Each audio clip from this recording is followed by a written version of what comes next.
বন্ধুরা, নতুন একটা রান্নার ভিডিও নিয়ে চলে এসেছি। এই কাটি কচু দিয়ে মাংস রেসিপি বানাবো। এই যে তেল দিয়ে দিয়েছি, তেল গরম হয়ে গেছে।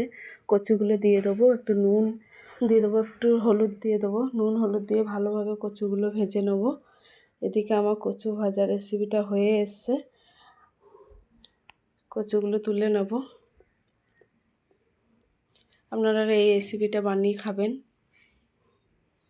ভালো লাগবে। এবার আমি গোটা এলাচ, দারচিনি, লবঙ্গ দিয়ে দেবো, একটা তেজপাতা দেবো। এই পেঁয়াজগুলো দিয়ে দেবো। পেঁয়াজ দিয়ে ভালোভাবে আবারও ভেজে নেব। পেঁয়াজগুলো ভাজা হয়ে গিয়েছে। এবার আমি আদা রসুন বাটা দিয়ে দেবো। আদা রসুন বাটা দিয়ে আবারও ভালোভাবে ভেজে নেব। এদিকে টমেটো, কাঁচা লঙ্কা কেটে রেখেছি, দিয়ে দেবো। দিয়ে আবারও ভালোভাবে কষিয়ে নেব। এদিকে আমার কষানো হয়ে গিয়েছে। এবার আমি হলুদ গুঁড়ো দিয়ে দেবো, একটু লবণ দিয়ে দেবো, লঙ্কার গুঁড়ো দিয়ে দেবো, জিরের গুঁড়ো দিয়ে দেবো, সামান্য একটু জল দিয়ে দেবো। জল দিয়ে ভালোভাবে মশলাগুলো কষিয়ে নেব।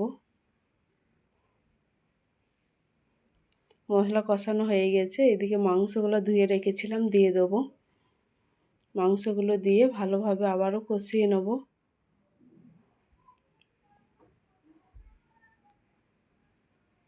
এইভাবে আপনারা রান্নাটা করবেন,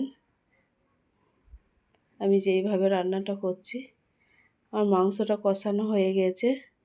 দেখুন বন্ধুরা, মাংসটা খুব সুন্দর কষানো হয়েছে। এদিকে আমি কাটি কচুগুলো ভেজে রেখেছিলাম, কচুগুলো দিয়ে দেবো। কচুগুলো দিয়ে আবারও ভালোভাবে আমি কষিয়ে নেব। এই রেসিপিটা একটু ঝোল ঝোল রেসিপি হবে, ঝোল ঝোল হলে ভালো লাগে খেতে। এদিকে আমি কচুটা কষানো হয়ে গেছে। এবার আমি পরিমাণ মতন জল দিয়ে দেবো।